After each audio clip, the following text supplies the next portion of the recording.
Deus.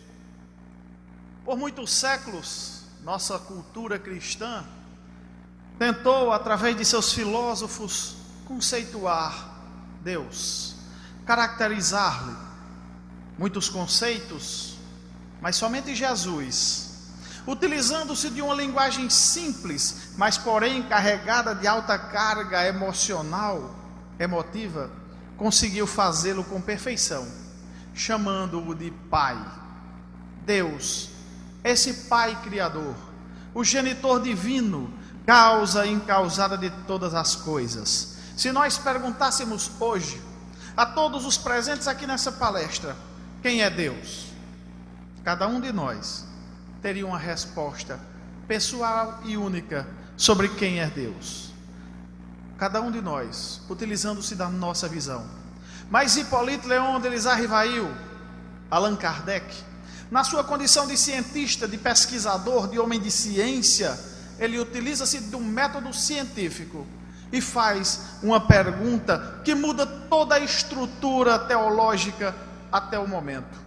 Quando ele vai perguntar ao Espírito de verdade quem é Deus, ele muda essa pergunta, porque a pergunta quem é Deus já traz em si uma resposta, já traz em si uma carga antropomórfica, porque a partícula quem significa o homem que. Então quando você pergunta quem é Deus, você pergunta o homem que é Deus.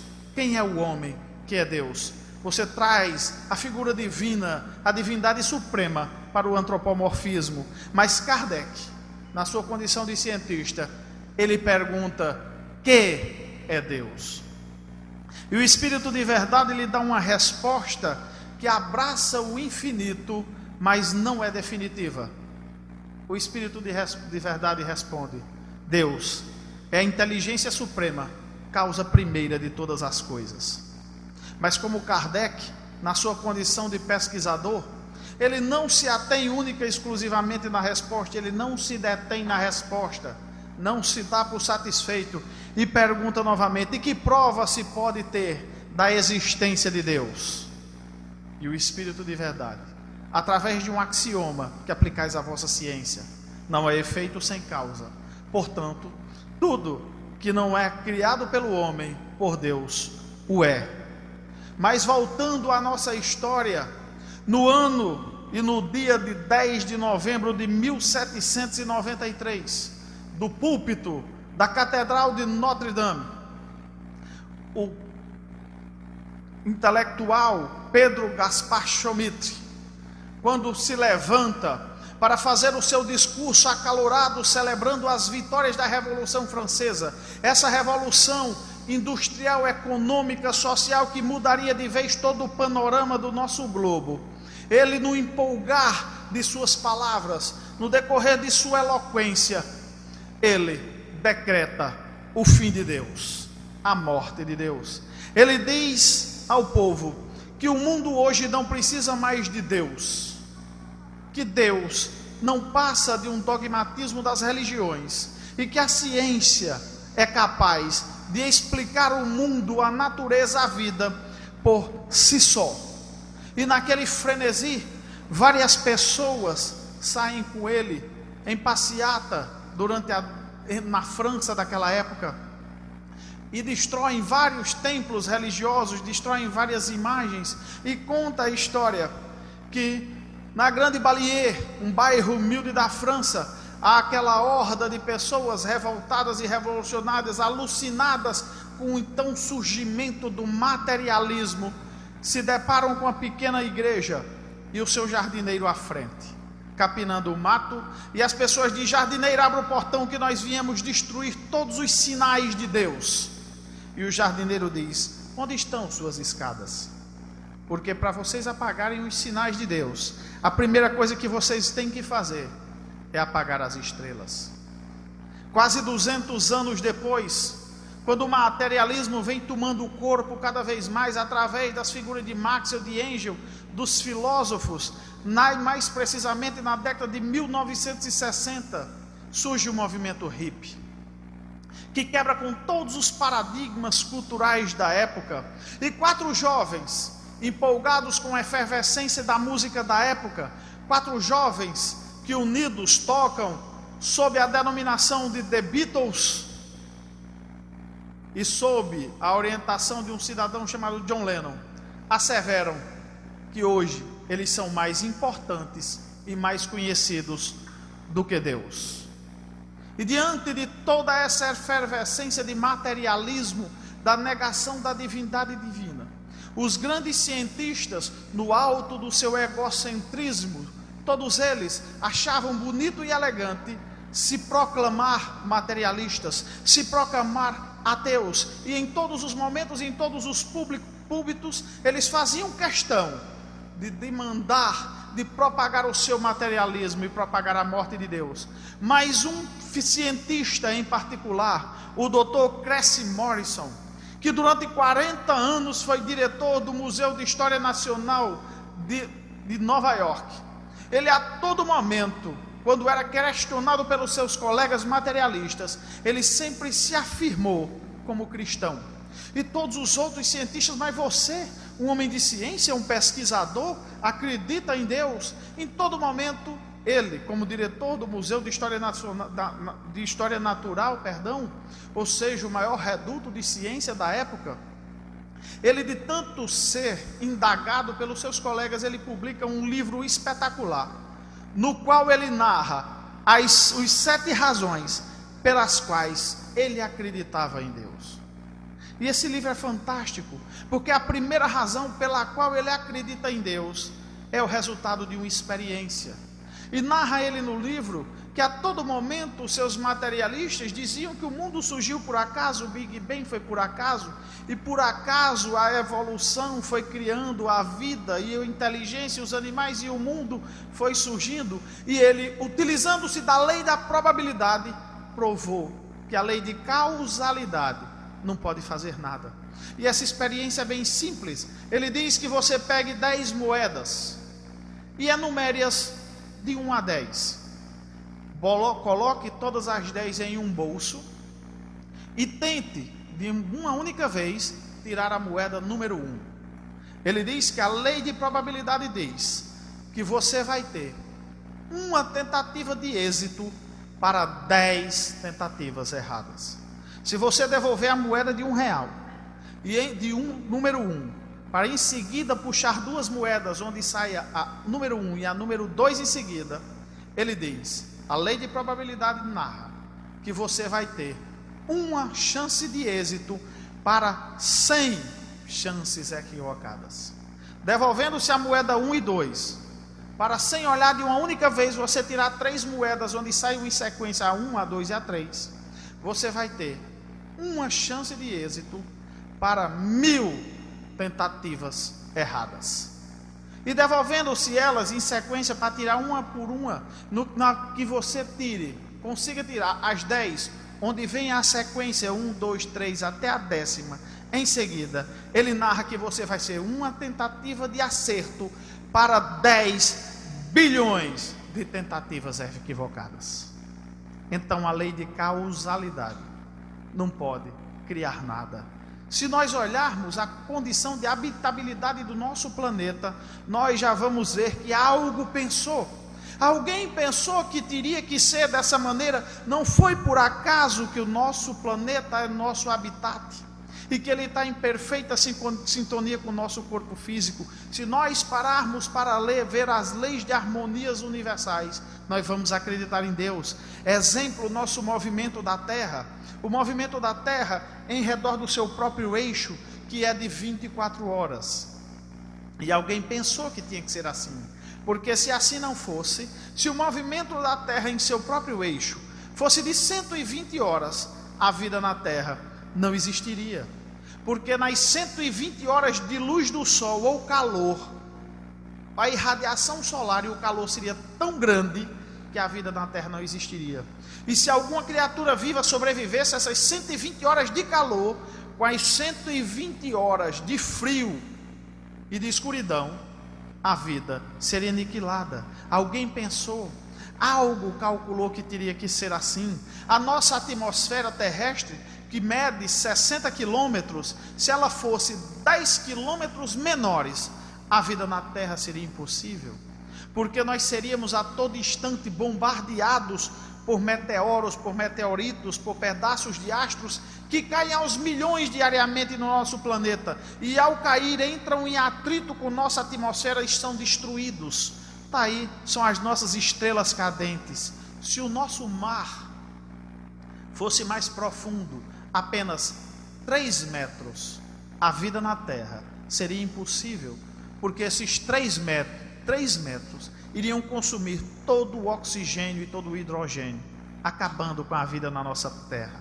Alguém pensou, alguém calculou, mediu que teria que ser assim. A distância da nossa Lua, se ela fosse 100 mil quilômetros mais perto da Terra, a vida na Terra seria impossível, porque 2 vezes ao dia, nas marés, os maremotos seriam tão grandes que conseguiriam varrer o pico do Everest. A irradiação do nosso plano, na nossa Terra. O nosso Sol, que está a 150 milhões de quilômetros, se ele fosse mais perto, não existiria vida na Terra, porque o heliotropismo não existiria. E ele também elenca uma segunda razão pela qual ele acredita em Deus: a vida.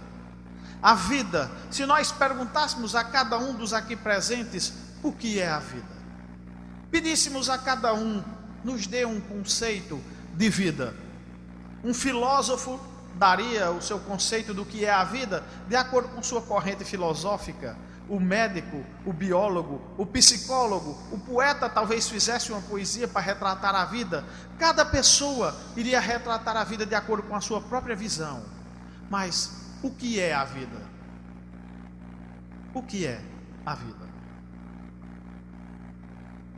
Ninguém o sabe. A vida é um químico tão caprichoso, um químico tão perfeito, que na superfície do planeta não existe 2 folhas exatamente iguais. Que nos 6 bilhões e 250 milhões de habitantes do planeta, cada um com 10 impressões digitais, não existe uma única que seja exatamente igual à outra. A vida que faz com que as plantas consigam transformar o humus da terra, que consiga transformar esterco, lama em perfume, em flores, em sabor, em doçura. A vida que faz com que as plantas transformem água em açúcar das frutas, em madeira. O que é a vida? Que artista tão perfeito é esse que transforma toda uma vida de um planeta com apenas 2 elementos, um protoplasma e um raio de sol?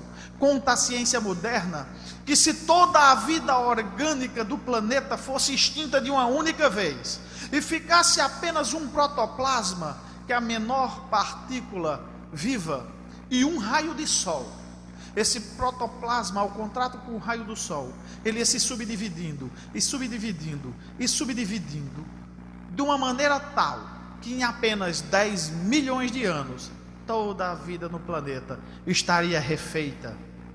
Por isso, como apareceu esse primeiro protoplasma? Ninguém o sabe. Os cientistas, os historiadores fazem suposições, mas ninguém o sabe. Por isso, eu creio em Deus. Eu também creio em Deus por uma terceira razão que elenca o Dr. Cressy Morrison em seu livro, que é o instinto dos animais.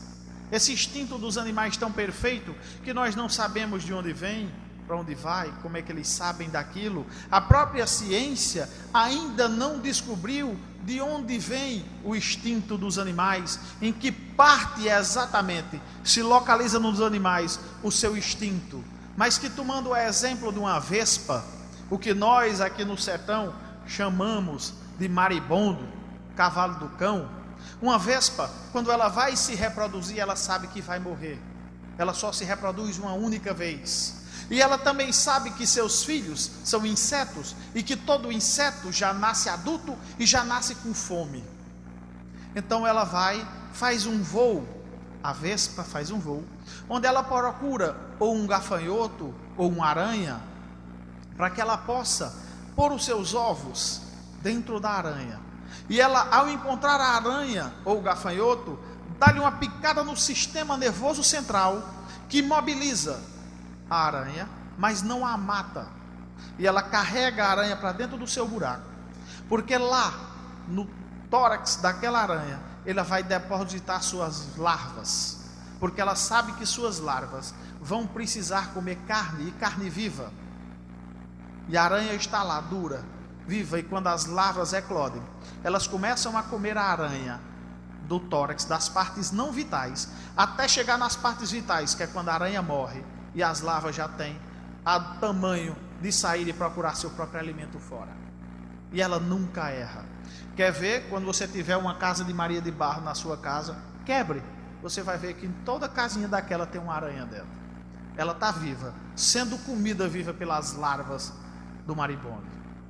Mas todos os entomologistas do mundo, até hoje, estudando o reino dos insetos, já tentaram de várias maneiras, com várias drogas, tentar dar esse picão no sistema nervoso central, para que o animal permanecesse vivo e duro, estático, e nunca conseguiram. Os entomologistas toda vez mataram a aranha, mas a vespa nunca matou, porque se ela tivesse matado, ela teria acabado com sua proliferação. O próprio salmão, esse peixe que habita os oceanos, quando ele vai se reproduzir, ele também sabe que vai morrer. Então ele volta contra a natureza dos rios, contra a correnteza dos rios, para as águas mais quentes, e lá desova, no mesmo lugar onde nasceu. E a correnteza o leva de volta para o oceano, e ele conhece o rio, a temperatura da água, e volta, sem conhecer os seus descendentes, volta para desovar no canto onde ele nasceu. E o mais interessante disso foi publicado na National Geographic no ano de 2000, se não me falha a memória, que alguns pesquisadores pegaram os salmões e colocaram em rios diferentes. Quando eles chegaram lá, eles retornaram ao mar, pegaram a corrente marítima e voltaram novamente para o rio onde eles nasceram, desovaram e lá morreram. E seus filhos vão voltar para o oceano para desovar nos mesmos locais onde os seus pais, os seus antecessores, sem nunca tê-los conhecido. As enguias marítimas, elas precisam de águas muito profundas para se reproduzir. E as águas mais profundas que dão condições à reprodução das enguias é o famoso Triângulo das Bermudas. Então as enguias fazem, quando vão se reproduzir, uma viagem até o Triângulo das Bermudas, onde elas acasalam, reproduzem e morrem. E lá, depois de reproduzir, os filhotes retornam às águas onde estavam seus pais. Mas o mais interessante disso é que nunca foi encontrado uma enguia americana em águas europeias, nem uma enguia europeia em águas americanas. E como as enguias europeias estão mais distantes do que as americanas do Triângulo das Bermudas, as enguias europeias iniciam a sua trajetória em busca do Triângulo das Bermudas um ano antes das americanas, para que cheguem na mesma época para a desova, sem nunca conhecer os seus descendentes. O nosso João de Barro, pássaro tão bonito, símbolo nosso, quando chega a época da primavera, ele sobe no galho mais alto da árvore que ele encontrar, direciona o bico na direção do vento, para saber qual a direção do vento que o inverno vai, e constrói sua casa de costas para a direção do vento, porque se assim ele não fizer, o vento frio do inverno entrando na casinha vai matar sua prole. E até antes da criação até antes da criação dos satélites, ele matava os meteorologistas de inveja, porque os meteorologistas nunca adivinhavam a direção do inverno, e o João de Barro nunca se enganou. Quem ensinou essas coisas aos animais? Quem ensinou essas coisas do instinto, que mecanicamente eles fazem se repetindo com a mesma nota? Quem ensinou? Então, eu creio em Deus pelo instinto dos animais. Também creio em Deus pela uma quarta razão, elencada pelo Dr. Cressy Morrison, que se chama o gene e o cromossomo. Essa descoberta do século XIX, que infelizmente Charles Darwin não conheceu, não chegou a conhecer, esses genes, esse cromossomo, que carrega nossas informações genéticas. E é tão pequeno, o gene e um cromossomo, é tão pequeno um cromossomo, que se toda a população do mundo, 6 bilhões, mais de 250 milhões de pessoas, fossem todas diminuídas ao tamanho de um cromossomo, toda a população do mundo caberia no dedal de uma costureira, sem encher. E cada cromossomo desse, carregando em si todas as nossas características humanas, a nossa calvície, a nossa cabeleira, a cor dos nossos olhos, a cor da nossa pele, a cor da nossa boca, dos nossos dentes, todas as nossas informações cantando as glórias de Deus. Eu creio em Deus por uma quinta razão: a inteligência. A nossa inteligência humana, a nossa memória, o mais poderoso HD que já foi criado. A nossa inteligência, o nosso instinto, a nossa inteligência é tamanha que com apenas 7 notas musicais o ser humano consegue criar uma melodia tão bonita que ao ouvi-la uma vez nunca mais se esquece. Quando ouvimos a melodia dos imortais uma única vez em estado de criança, se vivermos 90 anos de existência física, quando chegarmos aos 90 anos e escutarmos aquela melodia pela segunda vez, a nossa memória vai nos lembrar: eu já ouvi essa música. Tão bela é a composição, com 7 notas musicais. O alfabeto, essa invenção da nossa inteligência, que rabiscos em algum papel, pequenos rabiscos, são capazes de desenhar a história da humanidade, de transcrever a história da humanidade, de colocar no papel através de desenhos, sentimento, poesia, fórmulas matemáticas. A inteligência que consegue as grandes descobertas da ciência. Quantas grandes descobertas da ciência vieram da inteligência, onde hoje o homem, com 30 ml de um líquido chamado anestesia, é capaz de cortar-nos ao meio, tirar nosso coração, colocar outro, a gente dormindo, vivo, e acordando no outro dia, na hora exata que o médico calculou, cantando as glórias de Deus. Eu creio em Deus por uma sexta razão, chamada ecologia. A ecologia, esse equilíbrio ecológico. Recentemente aconteceu na Austrália um problema. Nós sabemos que a Austrália é a ilha continental maior do mundo, e ela tem um problema muito grande quanto à parte agrícola, e seus agricultores queriam transformá-la num país 100% agrícola, mas eles tinham um problema, porque lá tem uma incidência muito grande de ventos marinhos carregados de salinidade, que destroem a maioria das plantas, dos vegetais, logo no seu começo de sua formação.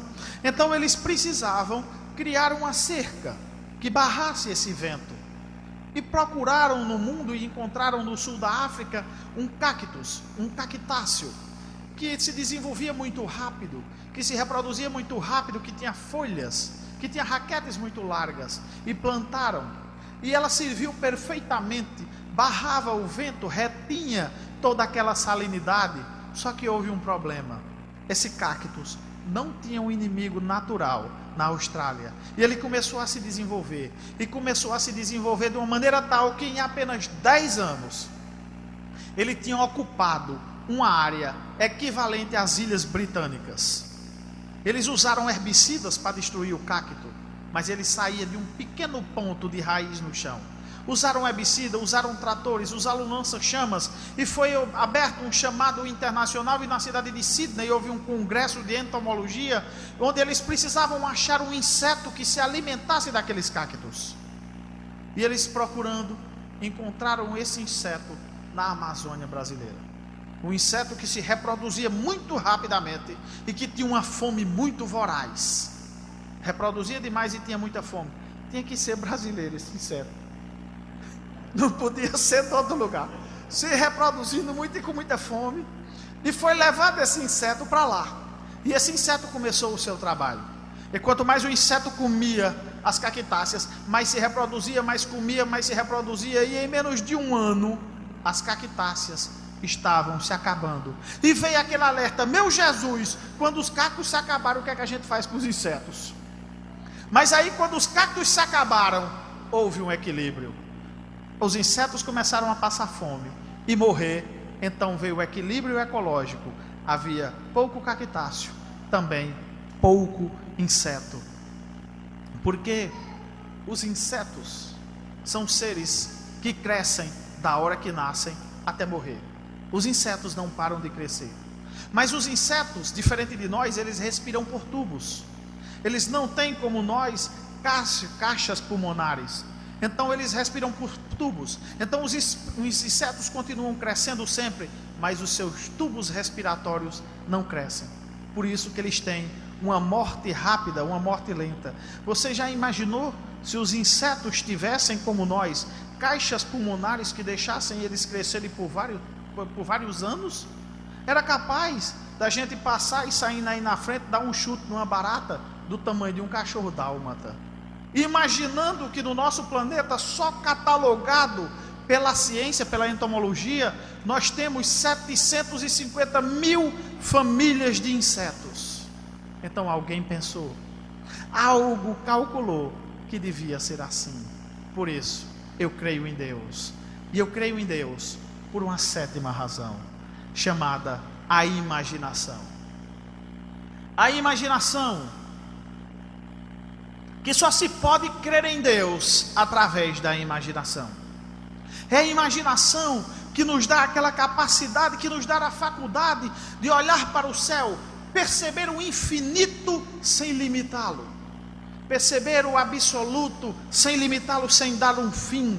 Por isso que o salmista Davi, no seu cântico de número 19, ao olhar para o céu, no primeiro versículo, ele diz: o universo canta a glória de Deus, e os céus proclamam a glória de suas mãos. Se nós sairmos, a exemplo de Davi, numa noite sem lua, numa noite do céu aberto, por uma estrada onde não tem iluminação elétrica, e levantarmos a cabeça e olharmos, contemplarmos os infinitos, poderemos ver milhões de estrelas.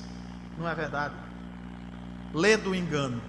A olho nu, nós só podemos ver 5.000 estrelas. 2.000 do lado que está na sombra, 2.500 do outro lado que está sobre o sol. Então, a olho nu, a gente só consegue ver 2.500 estrelas. Quem duvidar, quando terminar a palestra, pode sair para contar. Fica à vontade. Depois você informa quantas contou e manda para o meu WhatsApp, certo? Mas se a gente usar um binóculo desse do exército, um binóculo bom, nós vamos poder ver 15.000 estrelas. Se nós comprarmos para nossa casa um telescópio desse caseiro, nós vamos poder ver 150.000 estrelas. Mas se nós formos ao Monte Paluá, observar as estrelas através do telescópio Hubble, nós vamos conseguir ver 30 bilhões de estrelas. Galáxias inteiras surgindo, galáxias inteiras sendo absorvidas por buracos negros, galáxias surgindo, galáxias morrendo, cantando as glórias de Deus. O nosso Sol, a nossa estrela de quinta grandeza, ela de quinta grandeza porque ela já está com o Sol amarelado, ela já está morrendo, porque o Sol, para emitir essa luz, esse calor que nos aquece, que nos traz vida, ela consome, o Sol consome 400.000 toneladas de massa por segundo. É o que vale a dizer que dentro de 10 bilhões de anos o Sol vai se acabar. O nosso sistema solar vai se acabar. O respeitável astrofísico inglês Sir James Dean, ele assevera em sua obra que a distância entre os astros é tão colossal, é tão imensa, que a mente do ser humano é incapaz de imaginar tamanha distância. Ele cita um exemplo que é tão distante, que a nebulosa 87 está distante do nosso planeta 8 milhões de anos-luz. Imaginando que a velocidade da luz é 360.000 quilômetros por segundo, talvez essa estrela já morreu e a sua luz continue varando o infinito. Ele nos mostra que a distância entre os astros é tão grande, que se nós pegássemos 3 abelhas e levássemos e soltássemos de avião na Europa e na Ásia inteira, essas 3 abelhas iam ter menos espaço para voar do que os astros no infinito. Então a criatura humana vai e diz: eu creio em Deus, pelo macrocosmo. E pensando no macrocosmo, olhando para cima, bota a mão na cabeça e diz: Jesus. E ao tocar a cabeça, ela toca o mais poderoso computador já criado no mundo. Ela toca o seu cérebro, o mais notável computador, 100 bilhões de neurônios em convulsões específicas, produzindo 65 neuropeptídeos, neurotransmissores. O nosso cérebro, que diz a ciência que é capaz de acumular tanta informação, que um computador, para acumular a mesma quantidade de informação que o nosso cérebro é capaz, ele iria ter um HD de 150 quilômetros cúbicos. Ou se nós fôssemos escrever em livros tudo que o nosso cérebro é capaz de registrar de informação, colocando um livro em cima do outro, daria para ir à Lua 3 vezes e voltar.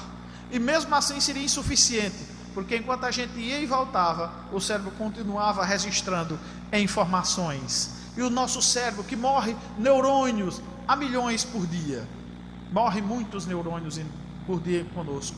Por isso que o povo diz que velho não aprende nada, porque morreu muito neurônio. Lê do engano.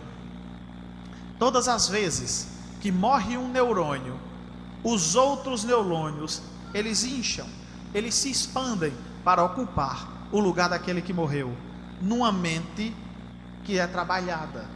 Quem não aprende nada é quem não trabalha a mente, quem não lê, quem não estuda. Esse sim não aprende nada. Mas o idoso que continua ativo, lendo, estudando, trabalhando o cérebro, toda vez que um neurônio morre e a mente é trabalhada, outro neurônio se expande. E qualquer pessoa de idade aprende a mesma coisa. É só querer. E você vai e fala isso para alguém. E no momento que você fala, você mexe a língua. E ela vai e bate no famoso céu da boca, no nosso palato mole. E ao se movimentar, ela movimenta mais de 5.000 corpúsculos gustativos, produzindo saliva para iniciar a nossa digestão. Então, saindo do macro, o microcosmo, a nossa digestão. Que se nós sairmos pela rua em direção à praça ali central, e a gente pensar em comer um bife acibolado, um bife de fígado, que é a minha preferência, acibolado, naquele mesmo momento o nosso estômago já vai produzindo os sais, os ácidos, as bases necessárias para a digestão. Mas aí você diz: não, eu não quero um bife acebolado, eu vou querer um frango assado. Imediatamente o nosso organismo já muda a composição daqueles sais, daquele base, esperando aquele alimento. E você diz: não, mas eu sou vegetariano, eu não gosto, eu quero tomar um suco, uma salada. Imediatamente, no automatismo de natureza fisiológica, o nosso organismo já muda a quantidade, a composição daqueles sais, daqueles bases, esperando aquela digestão.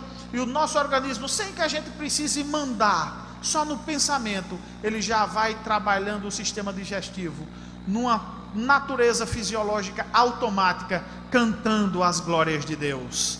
E a gente fica naquela indecisão, se come o bife, se come o frango, e aquela indecisão faz com que o nosso coração bata, esse órgão tão perfeito que temos dentro do peito. E as pessoas sempre dizem que os sentimentos vêm do coração. Os sentimentos vêm do nosso pensamento, do coração. Se a gente for como os amantes: eu vou abrir o meu coração para você, vai sair muito sangue. Porque ele está a todo momento, sem que saibamos, sem que peçamos, sem que queiramos, batendo. E ele bate tanto que um homem de 70 anos, o seu coração vai ter batido 4 bilhões de vezes, sem parar, um só momento, matando de inveja muito funcionário público por aí afora, né? Trabalhando sem parar. Joana de Ângeles, quando ela se refere ao nosso corpo físico, ela nos diz que por mais defeituoso que seja nosso corpo físico, ele é uma dádiva divina. Porque se nós furássemos o nosso corpo com alfinete, nós iríamos destruir vários vasos capilares, que naquele momento o próprio sistema circulatório criaria vários outros vasos capilares para recompor aquele. Se a gente se corta, vem a hemorragia, vem o sangramento, mas a fibrina faz com que criemos um coágulo tampão, para que a gente não morra da hemorragia. Nós que temos um sistema circulatório, que reza a medicina, que o nosso sistema circulatório tem de 150 a 190 mil quilômetros de veias, vasos, artérias e capilares. A ciência moderna, que hoje já proclama que as nossas doenças não é mais apenas um alojar de determinados objetos, de determinados animais, um alojar psicológico, ou um alojar de seres microbianos que produzem dentro de nós esse desequilíbrio, mas a ciência que já percebe que a doença em si é nada mais, nada menos do que um resultado de um desequilíbrio vibratório e emocional que desestrutura o nosso sistema imunológico, deixando-nos abertos a essas doenças. E toda essa nossa estrutura física, todo este nosso veículo físico, que nada mais é do que uma dádiva divina, uma bênção divina, um empréstimo que a divindade nos dá, para que caminhemos na terra levando como veículo. Toda essa estrutura física nada mais é do que um hino à vida, um hino cantando as glórias de Deus. Quando pesquisava para fazer essa palestra, vi uma passagem muito interessante de uma historinha chamada O Matuto. Estava um agricultor, um matuto, capinando sua roça no interior paulista, quando um materialista rico, com seus amigos dentro do carro, para ao pé da cerca e desce para tirar uma onda da cara do matuto, e chega para ele e diz: ô matuto, vem cá. E ele para a sua enxada, coloca no ombro e vai lá onde ele está. Diz: pois não, o que é que o doutor manda? Diz: matuto, você acredita em Deus? E a primeira coisa que o matuto faz, ele tira seu chapéu, em respeito, porque agora ele vai falar em Deus, e diz: sim senhor, acredito. Aí o materialista, o rico, para tirar a onda, diz: matuto, pois me diga aí onde é que está Deus, olha aí, me mostra onde é que está Deus. E o matuto baixa a cabeça, olha novamente e diz: doutor, eu não sei dizer ao senhor onde é que está Deus não. E ele, aos gargalhadas, antes que possa sair, o matuto diz: mas espera aí doutor, agora eu queria que o senhor me dissesse aonde Deus não está. Por isso eu acredito em Deus. Por isso nós, espíritas, cristãos, seguidores do Divino Mestre, dizemos categoricamente: Deus existe. Muito obrigado.